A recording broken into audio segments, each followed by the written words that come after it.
বিদেশে আমাদের একটাই সমস্যা, যদি এরকম আমাদের দোকান থাকে আর দোকানের সামনে যদি এরকম বড় বড় গাড়ি পার্কিং করে রাখে, আসলে আরব দেশে এইটাই একটা প্রবলেম। ওদের আর কি মাথার ভিতরে গোবর আছে আর কি।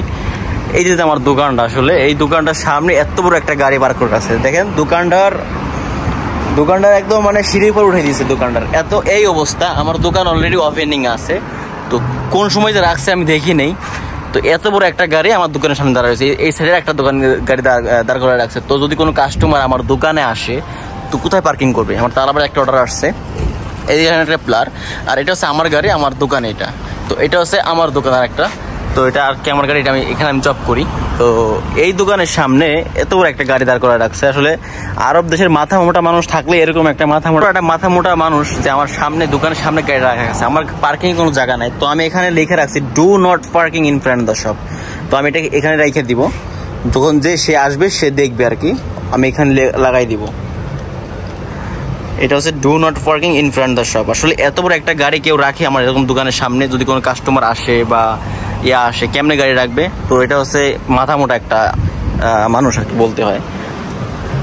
এটা হচ্ছে আসছে আমার গাড়ি, তো এটা হচ্ছে ইউএর থেকে আসছে, আমি প্লেট নাম্বার দেখাইতেছি না। তো এটা হচ্ছে মানে দুবাই থেকে আসছে, ওমানে আসছে, মানে দুবাই থেকে ওমানে আসছে। আর গাড়ি এটা আমি আমার সকালবেলা পার্কিং করছে, দুপুরবেলা নিয়ে গেছে আমি দেখি নেই, তো আবার পার্কিং করছে আমি জানিও না।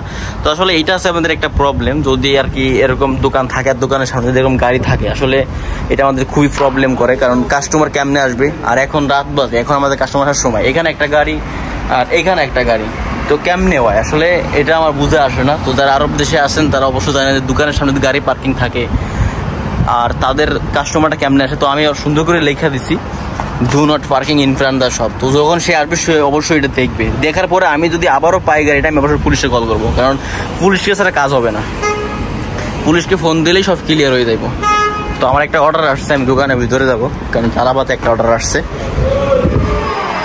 অর্ডার আ গিয়া কিতনা মে অর্ডার? তো এটা হচ্ছে আমার দোকানের একটা অর্ডার আই গা পড়ছে তালাবাতে, 19 মিনিট টাইম দিছে। তো অর্ডারটা মোটামুটি 3 রিয়াল 100 পয়সা এই আর কি। ऑर्डर रेडी हो गया? पिक्चर तो लेगा? ओके आ जाओ। বলতে বলতে আবার ক্যাশ চলে আসে, আইসা বসে পড়ছে। আর গাড়ির কথা কইতেছিলাম, তো গাড়িটা অলরেডি আমি এখানে বইলে রাখছি। তো কালকা যদি আমি দেখি এই পেপার নিয়ে যাওয়ার পর যদি গাড়ি এখানে রাখি, আমি অবশ্যই পুলিশে কল করব, কারণ এই মাথা মোড়াদের আর কি আসলে ঠিক করা যায় না, ওরা একবার বললেও হয় না। তো আমি দেখি এই লাস্ট ওয়ার্নিং, যদি এটা লাগানোর পরও যদি মনে করি যে ও আবারও গাড়ি পার্কিংয়ে রাখছে, দেন আমি পুলিশে ফোন দেবো।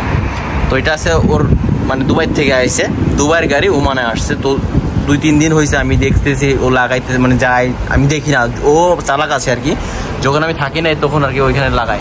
তো আসলে এই যে গাড়ি পার্কিং আর এই যে গাড়ি পার্কিং, আমার দোকানের সামনে পুরোটাই ব্লক হয়ে রয়েছে। কাস্টমার কেমনে আসবে, কেমনে বুঝবে, আমি এটাই বুঝি না। আসলে এদের মাথার ভিতরে যে কি আছে আল্লাহ জানে।